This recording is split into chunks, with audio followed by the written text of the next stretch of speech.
I'm excited to have with us as a guest in our first segment, Tim Garvin, who is the President and CEO of United Way of Central Massachusetts. Welcome, Tim. Tim, it's always great to be with you. It's great to be on the show, and what a great city we work in. Yeah, absolutely. The city, the region. And, you know, I've said this privately and say it publicly. You know, when you think about a lot of great organizations, philanthropic, charitable organizations doing important work around Central Mass, but there's perhaps no organization that plays such a vital role in being that connective tissue than the United Way. And you know, for our viewers who might not be familiar with the United Way, I want you to take as much time as you think you need. Oh, don't say that. Well, I won't do that. Because I think it's that important, just to understand how the roles that you play in kind of in solving and trying to help address issues. So first, let me start with a couple of thank yous.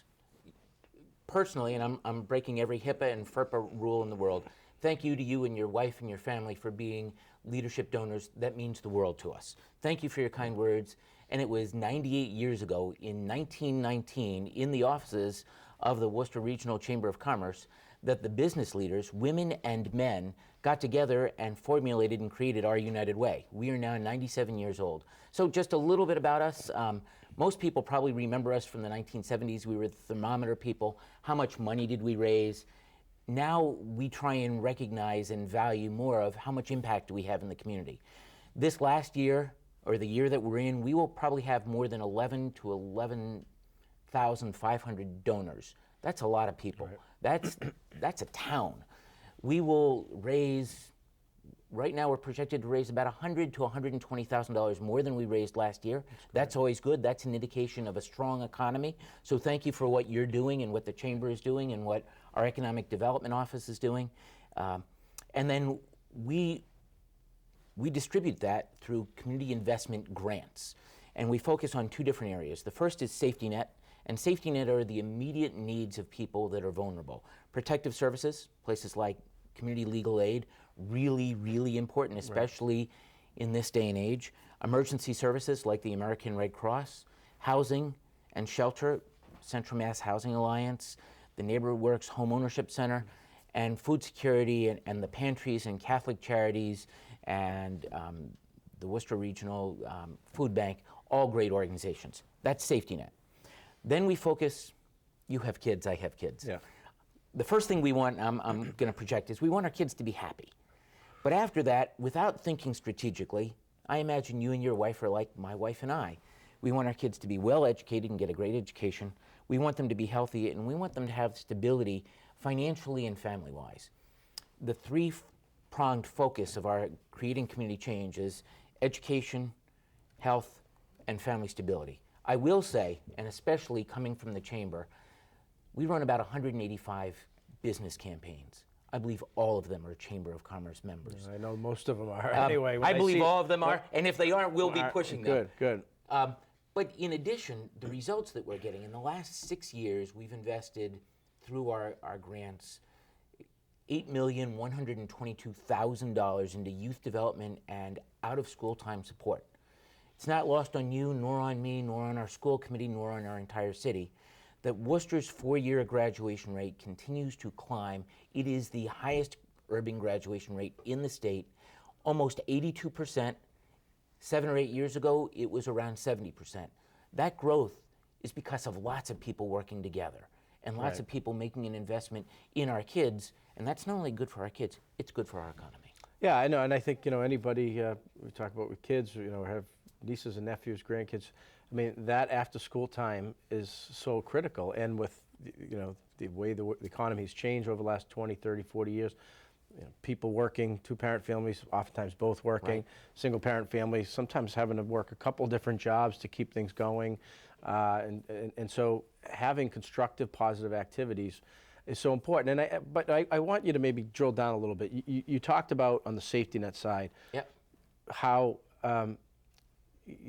United Way gives to lots of great organizations and allows them to do their work. On the youth side, there's a whole, I mean, it's a kind of the who's who of great organizations that couldn't do that work but for the United Way and flexible funding. Thank you for saying that. I might get you in trouble if you start naming them, but I just think, and I probably will. So in May, we will be going down to the United Way Worldwide's annual leadership conference for every United Way in the world. There are 42 countries that have United Ways in. We're actually presenting on a number of our things. One of the things we're presenting on that we think is unique to Worcester, 7 years ago, Linda Cavioli of the YWCA and Mo Boisvert of U Inc. came to me and said, if we got the bigger youth development organizations together and collaborated and went in on one grant rather than 7 different grants, Tim, I thought I had died and gone to heaven. Yeah. That's exactly what we want to have happen. And so now Youth Connect is the YW, the YM, Boys and Girls Club, Girls Inc., Worcester Youth Center, Friendly House, and U Inc. 7 powerhouses in and of themselves, but when they combine and collaborate, so that if you're a member of one as a child, as a youth, you can be a member of all of them, so that there are positive activities during the summer that And not that's only what Youth Connect works to put that's together. exactly right. And then this past year, last year, in meeting with UMass Memorial, a great campaign, lots of wonderful people, we started a new funding effort called Summer Strong with Eric Dixon and his entire leadership team, raised about $55,000 that allowed children who had never gone to camp before to go to camp, and the Youth Connect agencies managed it. 4 things had to have happen. They had to have access to books every day through Libby and Lily, and I know you're deeply involved in our literacy efforts. They had The to have mobile libraries, or bookmobiles as they used to be absolutely. called. Right. We go with Libby and Lily. Yeah. They had to have physical activity every day. They had to have healthy breakfast, lunch, and snacks. Right. And they had to have positive social interactions, both with adults, with camp counselors, and with other kids. Because of that effort, close to 1,000 children who had never gone to camp before went. And it becomes so granular.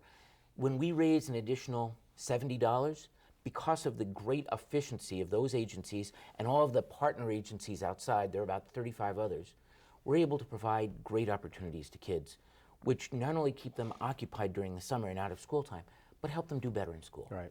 And and that comes back to kind of the single biggest issue that we hear from our members, and I've said this over and over again, regardless of the size of the company or the sector they're in, it's workforce pipeline development, having people that have the skills but also are well adjusted and knowing that interaction, Absolutely. how to work as a team. And anyone can think about their lives and growing up. I mean, a camp experience is one of those things you generally never forget, but you're having fun, but also you're learning a lot of those skills that are so essential to the workforce. People call them soft skills. Right. They're Leadership, essential skills. how to give a speech, how to stand in front of a group, how to organize, how to prioritize. Work how as to a make, team.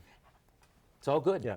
So 2 things that you said that are important, and I want to give you a chance to explain and our viewers. So 11,000 donors plus. Yep. People, how do they do that? And then I want to come to the second, nearly 200 businesses that are involved in campaigns. Yep. And you mentioned the single biggest employer in Worcester County, the UMass Memorial Healthcare and UMass Medical School System, but there are employers with 3 or 4 that are part of your Absolutely. effort. So let's maybe start with the employees and how they can run campaigns and get involved. Sure. For anybody that wishes to be involved, and there isn't a week that goes by that we don't get a call from a business that wants to be more involved in the community. We love that. Right. I got an email yesterday from my counterpart in Modesto, California. And if I'm breaking news, I apologize. Apparently, Ernest and Julio Gallo are putting a wine warehouse into Worcester, and they want to do an onboarding volunteer exercise with all of their new employees. We will be providing that, and we hope that becomes, again, your word, a pipeline to being involved in the community, running a campaign, sitting on boards, contributing to the life that makes Worcester such a great place, and all of Central Massachusetts a great place. Any business that ever wants to do that, we have a website, we have email, we have phones, we have Facebook, we have Twitter, we have all of that stuff. It's not difficult to find us. Our name is the United Way of Central Massachusetts, United Way of CM. Follow us. And you or some member of your team, actually will come down, sit with the employees, answer the questions, Absolutely. walk them through. How to run a campaign, to where does the money go, to what's the overhead, to what are the values of the investments, to how much can I give, to how little can I give. We have 3,000 donors who give $1 a week, $52. Most of us, a bottle of water, most of us can probably afford that. Yeah. But when you add 3,000 people doing that, it becomes hundreds of thousands of dollars, and that volumetric makes a huge difference in our community, and we love that. For the individual, we have a Donate Now button on our website. People can mail us checks. while the snowstorm that you just mentioned was hitting, at 4:16 on Tuesday afternoon, while I was taking a break from shoveling, I got an email message that some woman from Auburn had made a $65 donation. I don't know how it happens that in the middle of a snowstorm somebody thinks I should be donating to the United Way. Right. I am thrilled. God bless her, because that helps a child. That gives food to a family that doesn't have food. That means somebody will be visiting a senior. It connects our community and makes our community stronger. Yeah, that connective tissue, and as I said, just from my experience over the years in various roles, so many good things wouldn't be happening but for that flexible funding, that engagement by the United Way, and that collaboration, working with a whole cross-section of groups, as you mentioned, not only in the safety net side, but youth development, the library, And the businesses. Yeah. Our board is a corporate board where we have representatives, wonderful human beings from Imperial, from Bank of America, from Saint-Gobain, from National Grid, from Unum, from the medical school, from the hospital, from Hanover. And then also wonderful small 5-person businesses, the academic community, the nonprofit community. It connects it all together. Right. So this annual campaigns, where are we in the So the our annual 2017? campaign starts July 1st. The first donation every year is my own. And even though this is on TV, I will admit for the last 8 years, my wife and I have increased our donation by 10% every year. We are quickly approaching that to Tocqueville Society, which is a 5-figure gift. That scares me a little, and yet at the same time, I'm very proud of that. So we're 9 months in. We're projecting about $100,000 to $120,000 gain from last year. We had announced that we had a wildly ambitious goal of a $400,000 gain. We probably will not hit that, but if one of your listeners, one of your watchers says, sure, I can give a 6-figure gift, we are ready to accept it. We will invest it wisely. We will be great stewards. We will continue to make this community strong. The last statistic, and thank you for your time. Last year, when we got all of the beneficiary statistics from all of our agencies, 66,000 lives were touched by United Way funding. So I can arithmetically say for every donor, 6 lives are improved.